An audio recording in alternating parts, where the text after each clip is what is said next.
একজন ইসরায়েল সেনা, সে ভিডিও কলে তার ছেলের সঙ্গে কথা বলছে। কথাটা এরকম ছিল, বাক্যগুলো এরকম ছিল যে, বাবা ঘর থেকে বাইরে বের হয়েও না, নিজেকে সেফ রাখবা, ভিতরে থাকবা, আমি যুদ্ধ শেষ করে এসে আবার তোমাকে কোলে নেব, তোমাকে চুমু খাবো। কে বলছে? ইসরায়েল এক সেনা। তুমি তোমার সন্তানকে কোলে নিবা, তুমি তোমার সন্তানকে চুমু খাবা, অথচ তোমার সন্তানের মতো নিষ্পাপ সন্তান ফিলিস্তিনে গিয়ে বোম্বিং করে আগুনে পুড়ে ছাই করে কয়লা করে দিচ্ছ। তোমার বিবেক কি মরে গেছে?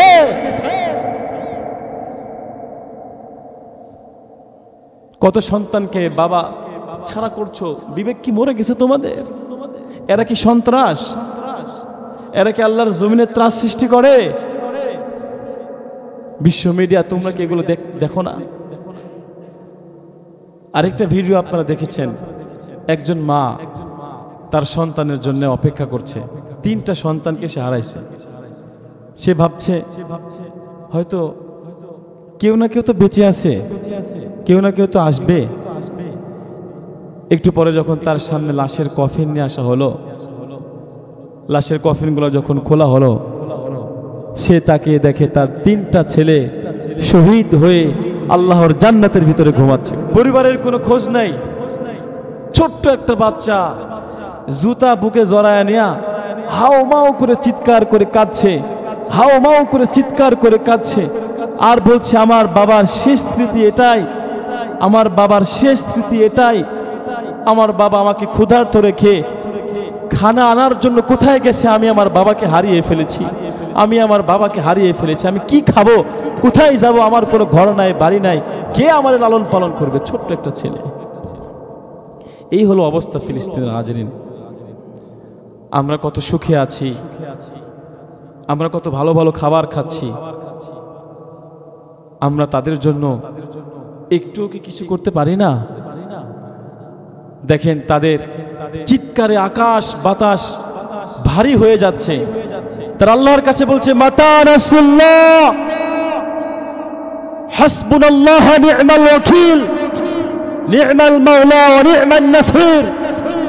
তাদের চিৎকারে আকাশ বাতাস প্রকম্পিত হয়ে যাচ্ছে, ভারী হয়ে যাচ্ছে, অথচ তাদের পাশের রাষ্ট্র আরব আমিরাত আস্ত বড় বড় উট জবে করে একটু খায় আর বাকিগুলো নষ্ট করে। তাদের মনে একটু দেওয়া হয় না, তাদের মনে একটু দেওয়া হয় না। তারা ভাবছে কি করব, একটু সান্ত্বনা দিয়ে একটু আল্লাহর কাছে দোয়া করলে হয়ে যাবে, এটাই ভাবতেছে তারা। শুধু দোয়া করে যদি হতো তাহলে বিশ্বনবী মুহাম্মদুর রাসূলুল্লাহ সাল্লাল্লাহু আলাইহি ওয়াসাল্লাম কোন যুদ্ধে অংশগ্রহণ করতেন না, কোন যুদ্ধে সাহাবাদেরকে পাঠাতেন না।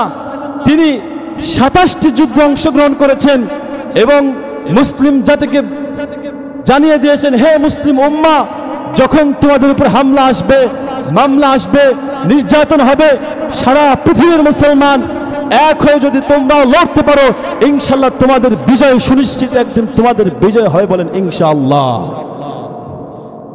খালি আরবরা দোয়া করলে হবে না, তাদের পাশে দাঁড়াও। আল্লাহর দেওয়া এই জীবন যত তাড়াতাড়ি আল্লাহর রাস্তায় দিতে পারবো ততই লাভ, বলেন সুবহানাল্লাহ।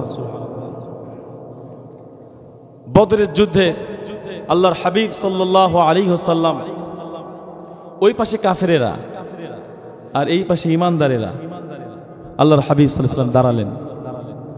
দাঁড়ানোর পরে একটি জ্বালাময়ী বক্তব্য রাখলেন, ভাষণ দিলেন। বললেন, আজকে যে সকল সাহাবীরা এই বদরের যুদ্ধে অংশগ্রহণ করেছো, তোমরা দেখতে পাচ্ছ এটা বদরের মাঠ, কিন্তু যারা আজকে শহীদ হয়ে যাবে তারা আল্লাহর জান্নাতে চলে যাবে, বলেন সুবহানাল্লাহ। সুতরাং আজকে আল্লাহর জান্নাতের দিকে তোমাদেরকে ধাবিত করতে হবে, রওনা করতে হবে।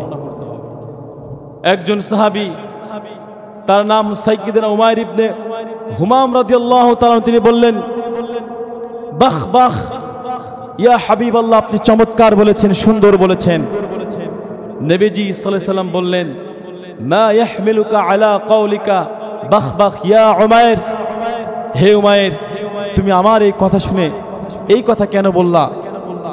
উমাইর রাদিয়াল্লাহু তাআলা আনহু বললেন, ইয়া হাবিবাল্লাহ, আপনার কথা আমার বড্ড ভালো লেগেছে, আমিও আল্লাহর জান্নাতের প্রত্যাশা করি, আমি আল্লাহর জান্নাতে যেতে চাই। আল্লাহর হাবিব সাল্লাল্লাহু আলাইহি সাল্লাম বলেন, আনতা মিন আহলিহা, তুমিও জান্নাতের অধিবাসী হে উমাইর। উমাইর রাদিয়াল্লাহু তাআলা বলেন, হ্যাঁ, আমিও জান্নাতের অধিবাসী। উমাইর রাদিয়াল্লাহু তাআলা আনহু খেজুর খাচ্ছিলেন, মাত্র 3টা খেজুর ছিল হাতে। সে বলল, এই 3টা খেজুর খেতে গেলে অনেক সময়ের ব্যবধান, অনেক সময়ের প্রয়োজন, আমি যদি এই 3টা খেজুর শেষ করি জান্নাতে যেতে আমার দেরি হয়ে যাবে। উমাইর রাদিয়াল্লাহু তাআলা আনহু হাতে 3টা খেজুর ছুঁড়ে মেরে ফেলে দিলেন। রণাঙ্গনের ময়দানে তরবারি উঁচা করে নারায়ে তাকবীর আল্লাহু আকবার বলে কাফেরদের সৈন্যদের ভিতরে ঢুকে গেলেন।